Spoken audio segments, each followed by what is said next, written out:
Hello, and welcome to the next learning module on film production, distribution, and exhibition. In this tutorial, we'll look at the different stages of film production. We'll look at how films are distributed and how they are exhibited. Let's go ahead and start with the different phases of film production. So the three phases of production are pre-production, production, and post-production. Let's now take a look at each one of these in greater detail. So pre-production is defined as the phase when a film is in development. Aspects of pre-production include story development and acquisition. It involves screenwriters and script doctors. There's financing, location scouting, casting, and production design. The production stage is when most of the footage is captured. It's also known as principal photography. Key figures in the production phase include the director, the cinematographer, the actors, sound mixers, and a wide range of other film professionals.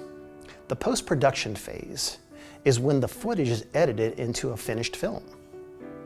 Key aspects in the post-production phase include editing, sound design and sound mix, visual effects, and color correction.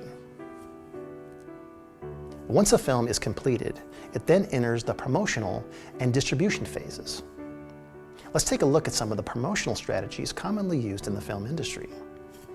There's identifying target audiences, the creation of tie-ins, which are ancillary products like toys and games associated with the film. There's trailers and posters, and viral marketing through social media and influencers, and even the Rotten Tomatoes effect.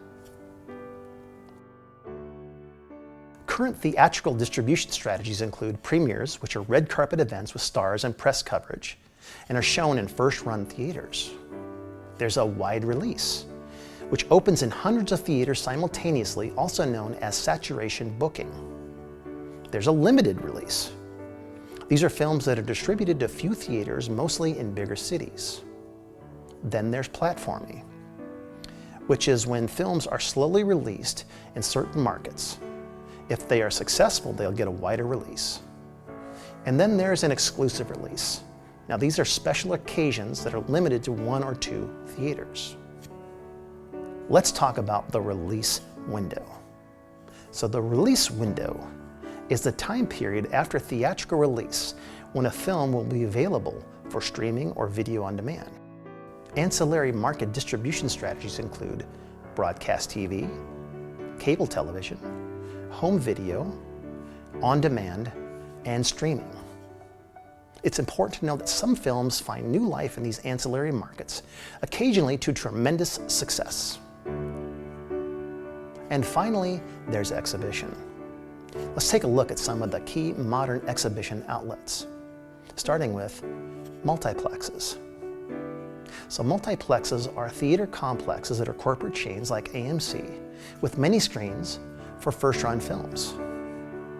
Art houses are a limited number of screens with niche or independent films. Places like this would be the Alamo Drafthouse.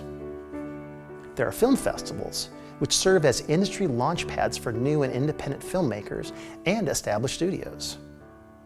There's direct-to-streaming. These films are initially intended for streaming rather than theatrical distribution. And finally, there's streaming and broadcast and cable television. And this occurs usually after the theatrical release. This concludes the film production tutorial. It's now time for you to complete the short film clip viewing assignment.